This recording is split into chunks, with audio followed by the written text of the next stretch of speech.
everyone, it's Taylor from Damsel in Mode, and today's video is going to be about me experimenting with making two early 1900s aesthetic dresses. This is a weird and unusual style of garment, so I'm going to do a little bit of discussion about the research I did for these dresses and show some inspiration images before I get into the actual sewing. But if you want to just skip to the sewing, you can go ahead and go to this moment where I'll get started with that.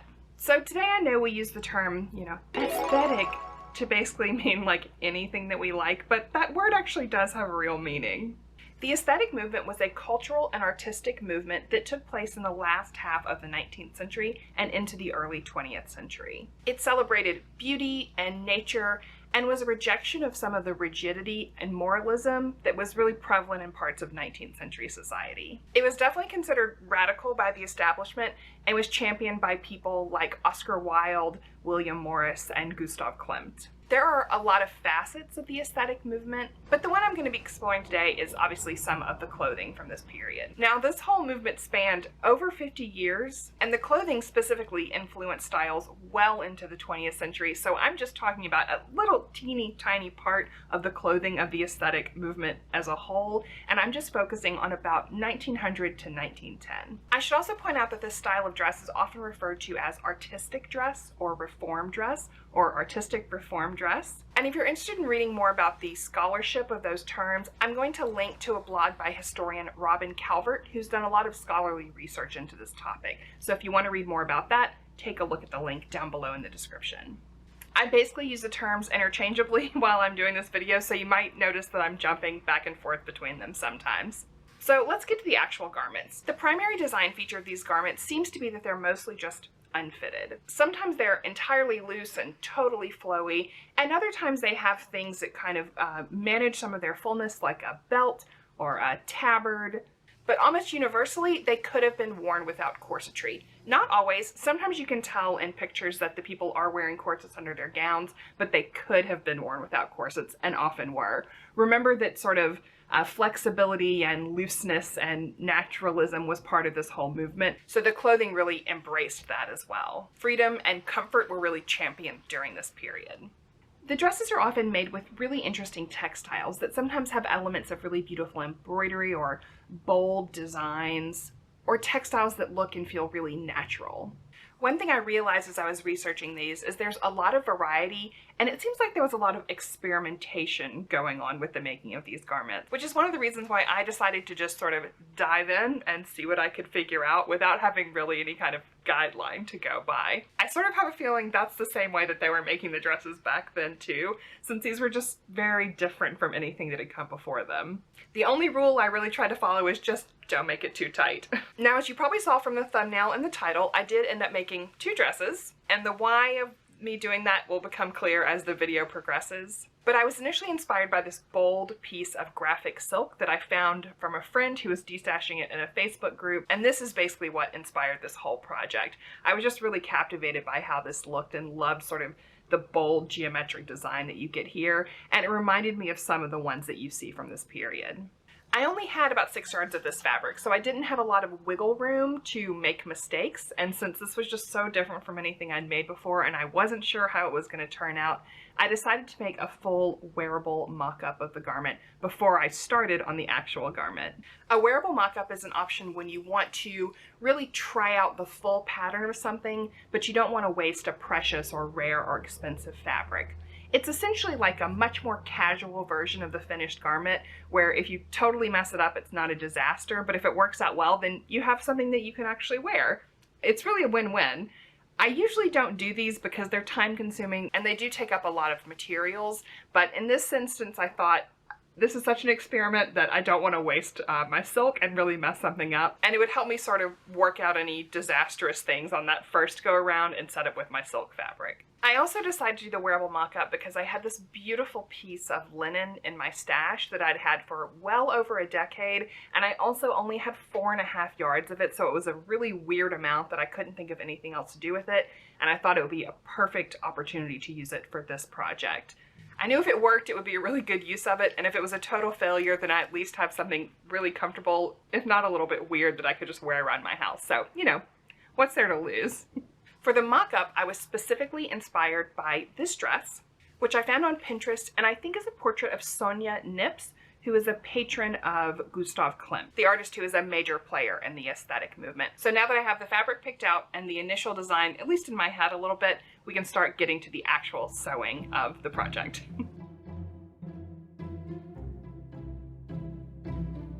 To begin, I'm draping a very simple bodice shape using cotton muslin fabric. I'm only doing this to waist length since I'm just trying to get the shoulders and general bodice fitted as a cutting guide.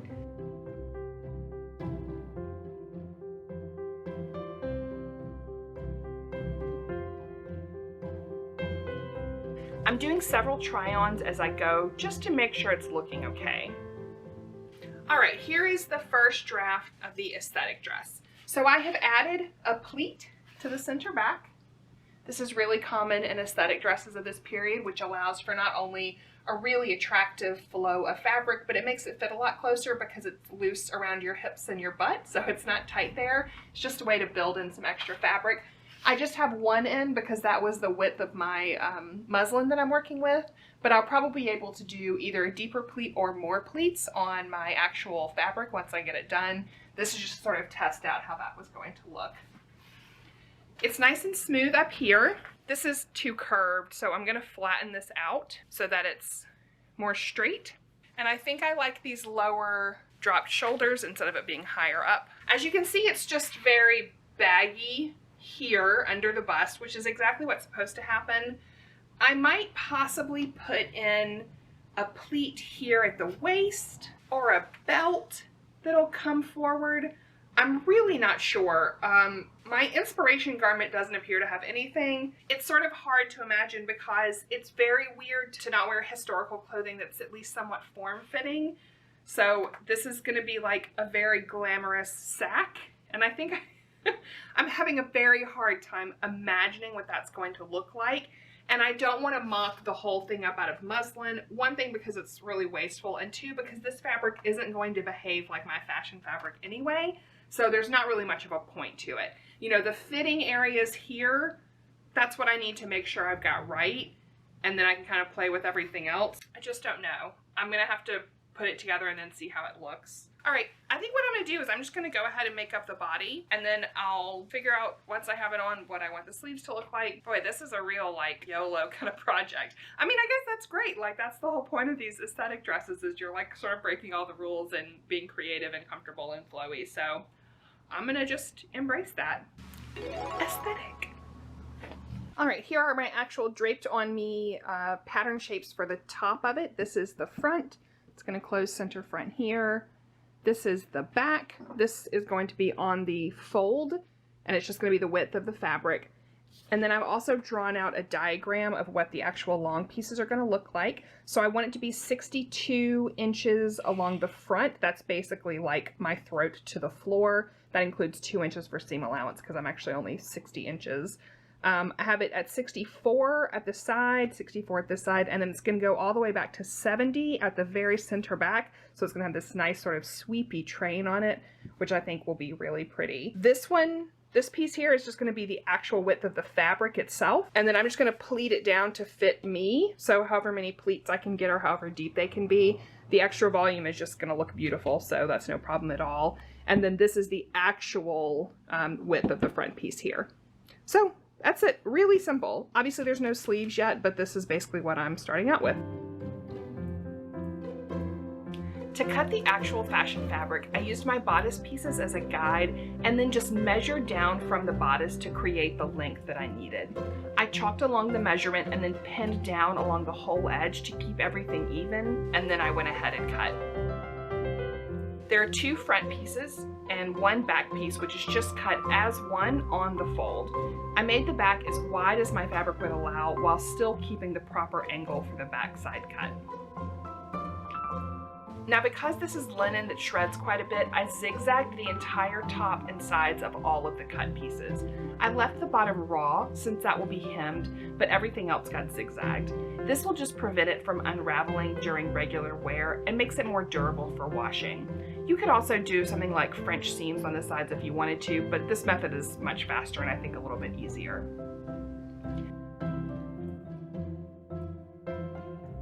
Once that was done, I pinned up the side seams, sewed them together with a straight stitch, and then ironed everything open.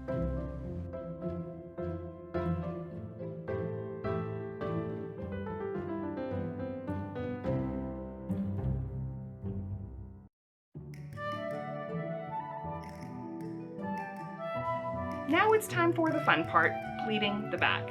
There are a lot of different examples of the way fullness is managed in the back of these types of garments, but I thought pleating would be a nice effect on this linen.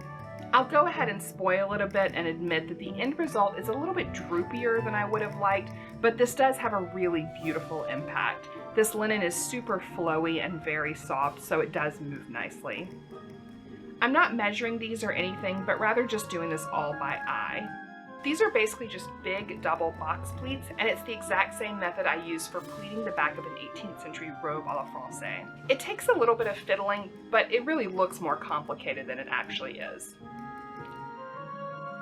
And here's the moment where I realized I had the dress inside out, and I had in fact pleated the interior of the garment, so I had to redo all of that.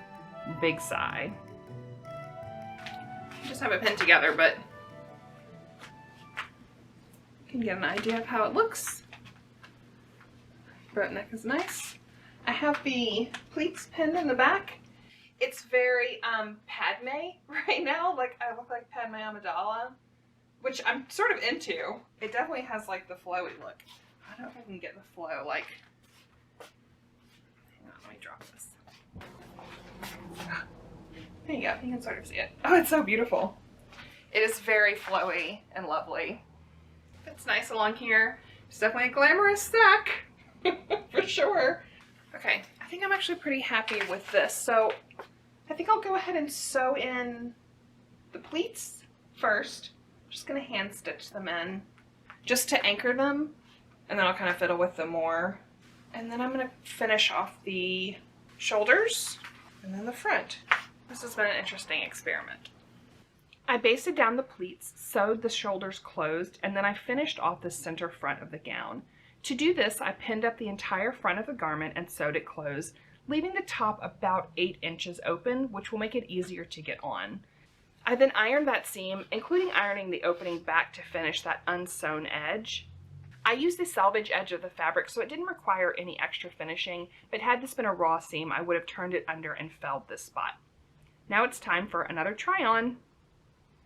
Now it's ready to hem. Somewhere along the way I cut it way too long. I'm still not quite sure what happened there, but it was crazy long. They do appear to be mostly floor length, but I did still need to be able to walk while I was wearing it, so this was a little extreme. I pinned the front hem to length while wearing it, but then switched to my dress form to finish off the sides and the back. I gave the gown a bit of a train to up the elegance factor, and because this is a flowy, floaty linen, I wanted to put in a very deep hem. A deep hem is heavy and helps give weight to fabrics like this, and it makes them move really nicely. I did need to trim it down some, but I kept about 4 inches of fabric all the way around. Because the hem is curved and so deep, I put in a few tucks into the hem as needed to manage the extra fabric. And then for some reason, despite this being a wearable mock-up, I hand sewed the whole hem. I don't know, I just like sewing hems by hand, what can I say? Thanks to the nice heavy hem, this has like, excuse me ma'am, this has like a really nice flow to it. Just helps to sort of weigh everything down. I know that this is not even remotely flattering, but I really love it. It's just so comfortable and nice. All this linen, it's really beautiful. Yeah, all right.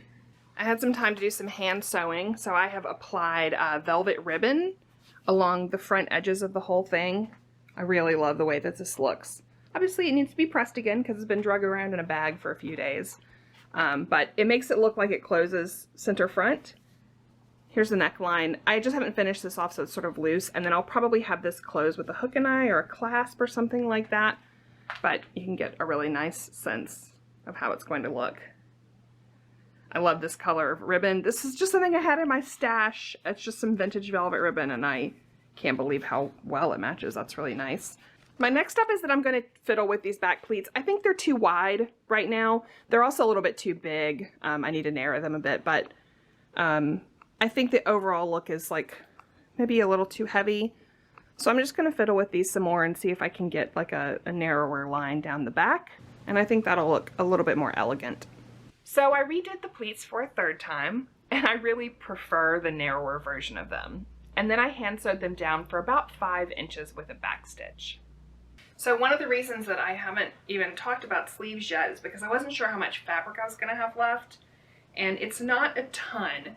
I basically have the triangle that was left over from cutting out the front piece on that like soft angle.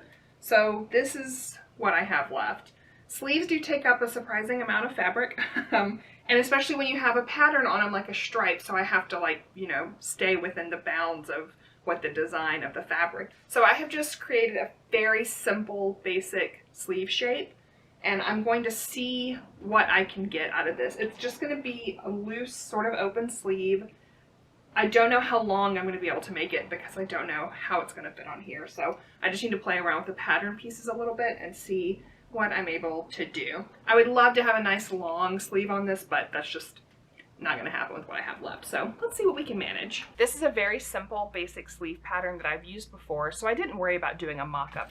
Hi, good news. It looks like I can actually make this a lot longer than I anticipated. So I'm going to use the full length of my extra and just cut this down and see. Oh, sorry for this angle. I don't want to change my camera. YouTubing is so weird. And then if it ends up that I'll need to trim some off in the end, I can do that, but I have lots to work with. So I'm just going to go ahead and make the sleeves as long as possible, and I'll go from there. I cut the sleeves out and zigzagged all the edges and then sewed them closed. All right, this is the sleeve that I ended up with, and it's super long. I can't believe I got this much. I had initially planned on just trimming it off, but I think given its length and fullness, it might look really cute with just like a cuff finish, just to sort of give it a little bit of a bell shape to it. I think that'll look really pretty. So I'm just going to whip up a really quick cuff out of the scrap and finish this edge off. All right, I have my sleeves done. I just finished them with snaps on each side so that I can like get them on, but then they're nice and snug. But I think that this is the most beautiful sleeve. Like, doesn't it look great with this dress? Obviously, if it matched. These like soft full sleeves are really lovely and flattering, and I think it's gonna look super good. Hey, yeah, that's gonna look great. Anyway, all right, so now I'm going to just sew these on. We are so close to being done with this. My goodness. And I am gonna save the pattern that I made for these sleeves. All done. I gotta say, I'm actually shocked by how much I love this dress. I know that it's just a big sack, basically, but it is so comfortable and flowy, and I'm just in love with it. I love it. It doesn't need to be ironed, everything's sort of pressed. And I also haven't yet put a closure on this because I'm not sure what I want to do. And also I kind of think it looks really beautiful with like the neckline a little bit open like this. It just gives it like this really interesting sort of graphic look to it. Whew, super pretty. All right, now I know my original plan was that I was basically going to make the black and gold striped silk in this exact design and basically have it just be a copy of this one. But this was just supposed to be like kind of a wearable mock-up that was just going to be a robe, but I love it so much that to me this is a dress and I will totally wear this like as a full aesthetic gown. So I'm going to do something a little bit different for the black and gold. There's another style that I really like which has a sort of separate center panel that's either embroidered or something like that, and it just gives sort of a different effect, and it also has more of a square neckline. And I think I'm going to do that style. I'm going to use this fabric as both the main body of it will be the vertical stripe. Oh, I love this so much. And then the center panel I'm going to do with a horizontal stripe so that I get some of the like contrast of the two stripes. There's a few gowns that I found that are like really graphic and sort of these bold designs like this And I think that's really cool and just something that's so weird for this period. And I really want to embrace the weirdness of all this. So I'm going to try that. I'm also not going to do the same back. You know, this flowy, beautiful linen looks great with these pleats, but this fabric is a little bit heavier and stiffer. So I don't think it's going to have that same flow. So I'm probably going to do more of like a little gather along the back just to give it some fullness. But I think having actual pleats is going to make it a little bit too stiff. So I need to play around with all that and just see what's going to work. Oh, and I'm also going to do different sleeves. You know what? It's basically going to be 100% a different dress. This just ended up being a weird experiment that went incredibly well. So let's start on whatever the second version of this is going to be. Time to play. Using the first gown as a starting point, I drew out a new bodice shape by squaring off the neckline and adding a separate center front panel. I cut out a full bodice mock-up of this and played around with the neckline as they are typically quite high on these, and I wanted to make sure it looked right. Alright, after some fiddling, this is the pattern that I've come up with. This is the front. This is the back that's going to cut on the fold, and then there's like a separate sort of just square 8-inch, I guess kind of like a stomacher, but that's not really the right term, but just like a piece that will go down the center. So this is the pattern for my lining, and this is also the pattern I'll use to cut like the full length front and back panels like I did on the last one. I still need to figure out what I'm going to do here since I decided that I wasn't going to pleat, and I think I might gather, but I need to fiddle with that a little bit. So this is what that looks like. Really simple, which is nice. I cut out the lining and then cut out the fashion fabric in the same method I used for the first gown, just measuring down the length and eyeballing the angles. Because I wasn't sure what I was going to do at the back, I'm only going to cut out the front pieces for now. So since I decided I'm not going to pleat the back, because I just think this fabric is a little too stiff, it has a lot more body than a linen, I think I'm going to do some little gathers and give it just more of a sort of softness at the back, but I'm not sure how much I need to pleat it down. So this is just a scrap that I have, and I'm just going to pleat down maybe like 10 or 12 inches of this and just see how it looks and sort of get an idea of the fullness it's going to make, and that should help me determine how wide I need the back to be pleated. So I'm just going to do a very quick running stitch right along the edge and give it a test and see.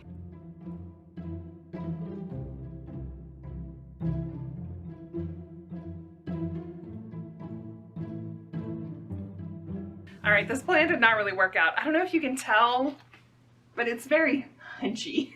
Looks like it has a hunch on it. It just has so much volume that doing gathers like this just is not going to work. So I am going to have to pleat it. I just need to play with it a little bit more. I'm so glad I tested. Very important for fabric that you're not normally working with. So it looks cool from the back, but no, that's just not going to work. So I'm just going to kind of fiddle with this and see what's going to be a little bit better.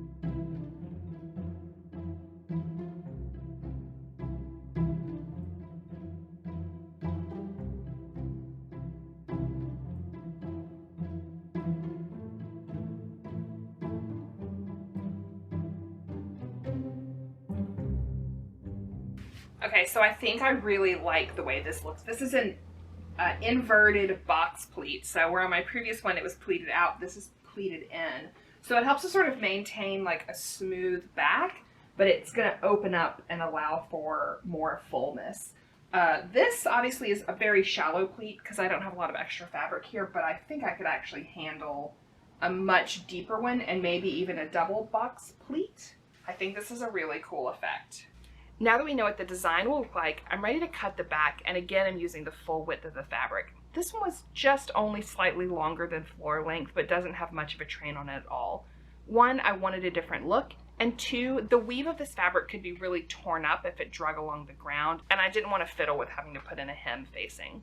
Then I again zigzagged all the raw edges of my cut pieces. Next I'm sewing the fronts and back together along the side seams as well as at the shoulders. So I'm going to start out making my like little stomacher piece. I just have just a panel, and I've turned down the edges on two sides. One side I left raw because this is actually the selvage edge, so that was fine. And then I cut out a length of the panel I just got really lucky that the full length of the panel is nearly exactly as long as I need it to be. So that was really nice and convenient. I turned under the top edge because I wanted this motif to be at the top. So it has like a top edge. And then I just turned under all the edges and I zigzagged down the turned edge because this is pretty shreddy and I just wanted to secure it. And now I'm basically just going to sandwich these two together, wrong sides together, and sew this down so that this is just a complete flat piece. And I'm just going to sew down all the top edges and then I'll just leave this bottom edge loose. Now that it's mostly together, I'm doing a quick try on just to make sure everything is looking good. I'm also going to check out how that center front is going to look when it's on, because this is a place where I could easily make changes. Now we're ready to tackle the real pleats on the back. This is just one huge box pleat, making each pleat as deep as possible. I like the visual of having it totally flat across the back, but allowing it to open into a fuller skirt. I had to do a little bit of fiddling to make sure the stripe motif lined up across the back section, but overall this was really simple and quite quick. With the pleats just pinned in, I did another try on to make sure this looked okay. I then sewed down the pleats along the top edge by machine and then hand tacked the top of the pleats together in the center for about 5 inches.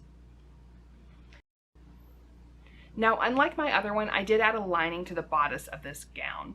First of all, this fabric isn't so nice against the skin, so I wanted to make sure I had a softer fabric that was actually touching me. Secondly, the interior of this fabric has a lot of floating threads, so a lining will help protect it from catching on stuff and pulling. I don't think a lining is strictly necessary in these garments, but the fabric dictated one in this situation. I previously made it up and then just basically mounted the fashion fabric to the lining, sewing it down along the front edge and the neckline only. It's just loose at the bottom edge since it doesn't have the same fullness as the actual fashion fabric. Next, I sewed in the center front panel, which I previously made up. This just got pinned in and then sewed along the entire front of the dress, except for a little bit at one side of the top.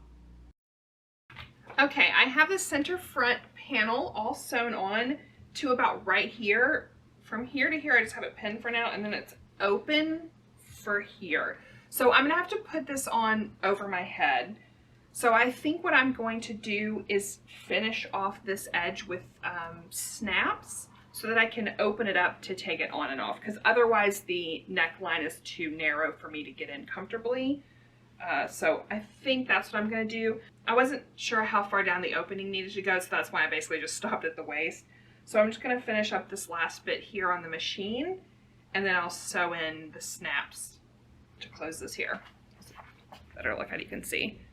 So it'll just snap closed here. All right, it's time to deal with the sleeve situation. So I've just been kind of playing. I was really inspired by this sleeve on this lovely portrait, which I thought was very cool. And after doing a few just kind of fiddling, this is sort of what I've come up with, but it's really hard to tell in the muslin versus my fashion fabric because the fashion fabric is just so much heavier. So since I have enough to like kind of play with, I'm just going to go ahead and cut out one out of my fashion fabric, put it together and see if it actually is going to work or if I need to do something different. So this is just going to be test one. All right. I think I like this. It has a pleat in the top to like add some fullness. I don't know if I'm crazy about that pleat because this fabric is just so stiff that it's like not great, but I'm worried about drafting that fullness out because it's going to feel very thin. Although maybe if it's thin at the top and then flares at the bottom, that's okay. Yeah, all right. It's kind of wonky right now because everything is just pinned in. I don't have this sewn at all, so there's lots of weird like pulling and stuff, but it does look cool. Okay, I'm gonna try taking that fullness out. Ugh, sleeves. This is hard. My other sleeve went so well, but this one's weird, I know. I don't know. What I was concerned about was that this stiffness was gonna be too much. Is actually perfect. That looks beautiful, I think. It sort of gives this bell shape, which is very attractive. And it nicely echoes the lines of the rest of it. And I have nice movement here. So that I'm happy with. It's just the top that I'm not loving right now. I know this is a little tricky to see, but in the center of the muslin, you can see where I pinned out a lot of volume and then tried on the muslin to make sure it still fit okay. And then I made the changes to the real sleeve. All right, this smoother, narrowed down version looks much better. It sort of has it has a sleeker look to it. The back is kind of wobbly right here because I caught the lining as I was basting this in, but I'll fix that. It's just tacked in right now. I really like this. This was an accident, but this placement of this gold stripe is basically perfect. I think it really sort of sets off everything, so I'll try to cut my second sleeve to match this one as well. Really good. I like the way this looks a lot. This probably would be nicer if this was a more flowy fabric, just because, as you can see, it just kind of will stick there, but you know, it is what it is. It does look really nice, like from this direction. Okay, I'm going to cut out the second one, and then I'm gonna sew this up for real because it's just basted together now. And then I will set both of these in. I'm gonna leave this unlined. I don't love an unlined sleeve, but because you can see it so clearly, I don't want to fully line it, and I don't want to do like a partial lining either because I'm afraid it's going to add a weird stitching line here, which I don't want to do, so I'm just going to leave this unlined. If this was like a real dress that I was wearing on a regular basis, then I would be more worried about it, but it's not like this is going to be in my regular everyday clothing rotation. It is the costume, so I think it can handle being a little bit sweaty after a few times of wearing it. Okay, it's pretty good. I made up and set the sleeves and then did a simple hem to finish the garment, and it's all done. Let's take a better look at both of them, shall we?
Alright, so here are my issues with this dress.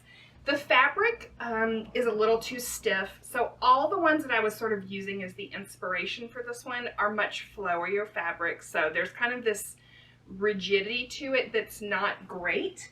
The other issue is that switching this panel to be on the cross grain is giving it some sort of weird puckering that like no amount of ironing is getting rid of. I think it just hangs kind of in a weird way. So it sort of doesn't have the same smoothness down this part. I might try adding in like some hem weights, maybe just sort of pull that down a little bit, which might help solve that issue.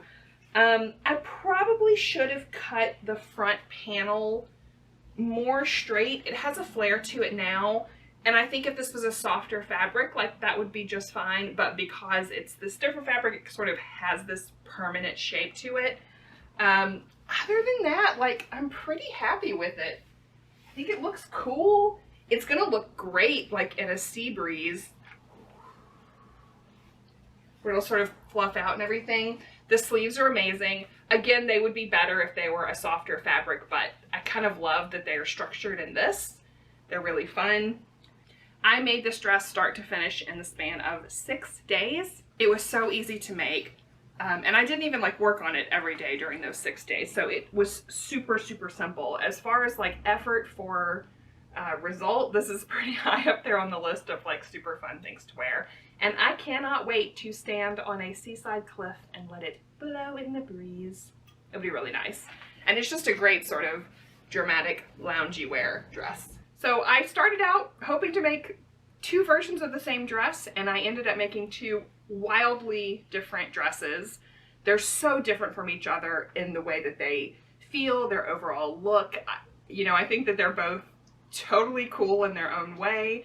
I can't decide which one is my favorite. I think it's going to take wearing them both a few times to sort of figure it out, but I kind of can't believe what a good experiment this was.